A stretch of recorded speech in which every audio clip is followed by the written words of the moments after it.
Okay, I'm recording. All right. Hi, Dr. Crawford. This is just a quick video to go through again how to edit your new website. So I've already sent you the link and the password to get in here. So once you log in, you will be looking at this. Like we talked about before, most of everything that you will need is under the Pages section. This is where you can see all of the pages on your website and edit them, and also delete them or clone them or do anything else. I'm going to recommend that when you want to create a new page about one of your other conditions or treatments, which we expect are going to be most of the pages that you're making, you can click this clone button right under one of the existing condition or treatment pages, and that will make a copy of it like this. And if we edit that, we have a whole new copy of this where we can make our changes. So this at the top is actually the title of the page. So you might want to change this to be maybe Minor Warts. In our example, you can change the image that appears at the top here. It's important to note that this picture gets sort of cropped around a lot. So it can appear at a lot of different sizes and get cut off depending on the screen size. It's sort of designed to be sort of a scenic, aesthetic type of thing. So we're mostly using this beach photo that you sent us. You probably want to use similar sort of landscape photos, nothing where you might end up with someone's head chopped off, or like text that you can't read, something like that. If you take a look at the preview of the page, this is probably the best way to sort of get an idea of what these actual elements look like. This editor is not particularly focused on making things look the same as they do on the final page.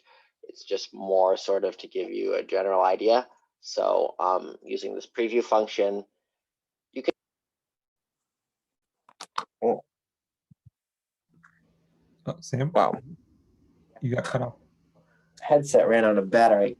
Um, that's all right. Yep. As I was saying, look through the preview of the page to get an idea of what the page looks like. So you can sort of find text and find the corresponding text in the editor and make your changes. For things like this list, which we didn't go over, but you can easily add more items to the list by clicking this add entry button, and also remove items by clicking this little trash can here.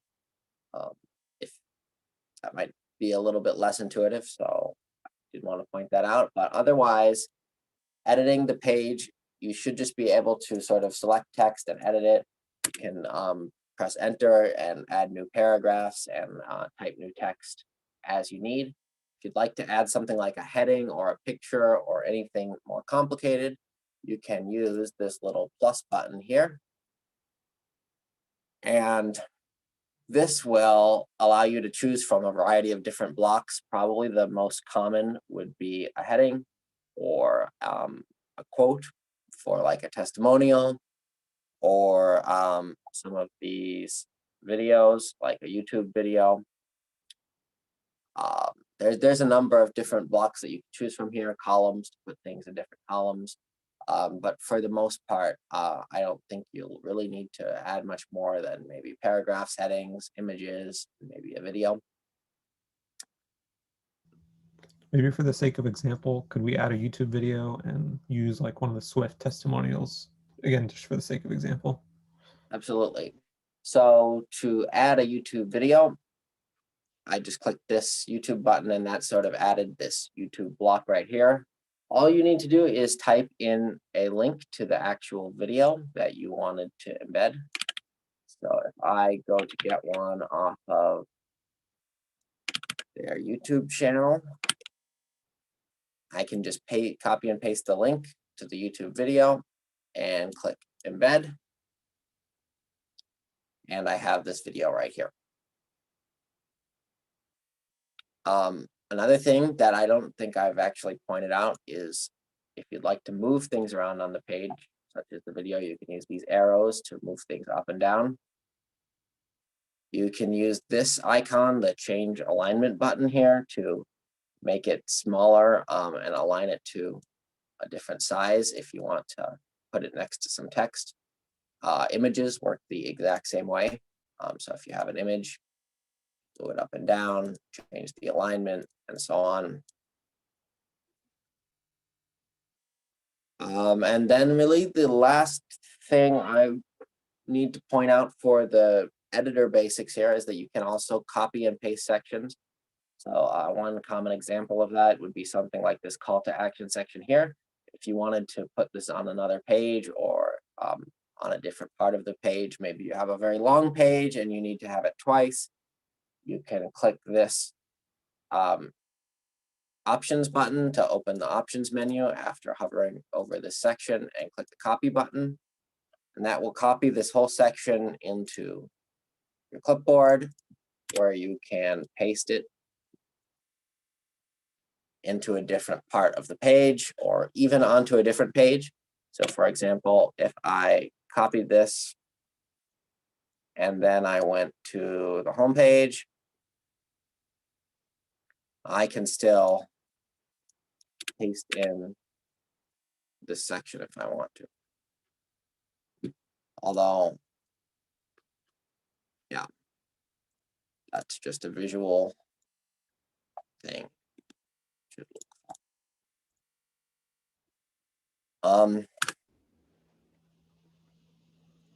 Yeah. Okay, one thing that came up from our call was the list of conditions on the homepage. Do you want to do a quick example of how to edit those and then add a link to a new page, for example, if she creates one? Sure. So this list that we've added is just supposed to be a list of your conditions. You can just press the enter key and type new items in the list, just like using Microsoft Word or something. If you wanted to make a link, this could be in this list or really anywhere in your paragraph text. If you wanted to link to somewhere, you can just highlight it and click this link button. And for linking to other pages on your site, you can just search for them based on the name that you've given them. I type heel pain, you'll find the page for heel pain and also some other pages that might mention heel pain. And just clicking that page will make a link there. If you wanted to make a link to a different website, you can copy and paste the link right in here. You also do have some formatting options in this menu if you want to make things bold or italic or, you know, indent more, things like that. If you wanted to copy these to make columns, we've set up this column here, so you could easily just take this list, copy it, and go here. A trick for copying into columns is to make a paragraph and then paste it in. That's Okay. Yeah. Great. And then how do you save all this stuff once you've made some changes? And then once you've made the changes, I'm not going to actually put these duplicates on the website right now. You can just click this update button in the upper right-hand corner, and that will save all of the changes that you've made. Okay, I think that covers some sort of the basics. There were a couple other advanced options I think that we talked about, things like the footer and the navigation menus. Do you want to cover those real quick? Sure. So for the navigation menus, you'll need to hover over this appearance section and go to menus. This will open the menu section where you can edit the navigation menus. Right now, you have a main navigation menu and also a footer menu. Although the footer menu is empty, you can put some links at the bottom of the website if you'd like to, for things like a privacy policy or anything that needs to be maybe a little bit less obtrusive. Otherwise, you can edit the main navigation with this screen. Really what you'll need to do is choose your menu items, most likely pages, from this left column here. You can search for your pages or look at a list of them, By default, they'll show some of the ones that you've recently edited. In any case, you can click the check marks next to the page that you want to add to the menu and click Add to Menu. This will create these small menu items that you can drag around. You can move them up and down and underneath other menu items to create a 2-level menu.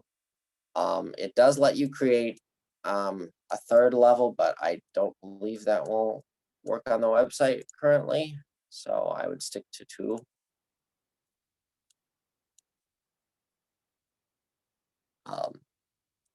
You can also add other items such as posts if you had blog posts or links to other websites or some category of your blog, which you don't have right now. And once you're done making your changes, you just click the Save Menu button again in the upper right-hand corner, and that will save all of your changes and update the website. Cool. I think that was one other thing you showed us, which was with the footer. There's like a section with different options, right? Yep. So at the very bottom of the dashboard menu on the left-hand side, there is a section for options, and this just gives you a few simple changes that you can make to the site. If you change your appointment provider or you end up with a different link that you want to send people to for appointments, you can add that here. If you change your phone number, you can change that here. And if you want to change the address or this text at the bottom of the site, you can also change that in this footer text section. And if you make changes here, once you're done, click the Save Changes button in the upper right-hand corner, and that will save everything. Great. I guess, broadly speaking, then it seems like we've covered pretty much the most important stuff. Of course, if there's more questions or if there's more specifics you're interested in learning about Dr. Crawford, feel free to reach out to us, and we'll be happy to create other videos if needed, or just set up a call to go over it. Is there anything else you want to mention, Sam, before we wrap this up? I don't think so. I'll just mention this, which we've just added. This flamingo option will let you see all of the messages that come through your contact form. If you'd like to make sure that you haven't missed something in your email or review them, those will be here. You go to users and add new here. You can add somebody to your website. If you need to share access with somebody else, that's how you would do it, right here. And other than that, I think that's really everything that there is to know, or at least the most important things. Sounds good. So we'll wrap it up here, and we'll catch you in future videos if there's future questions that come up. Thank you, Sam. And talk to you later, Dr. Crawford.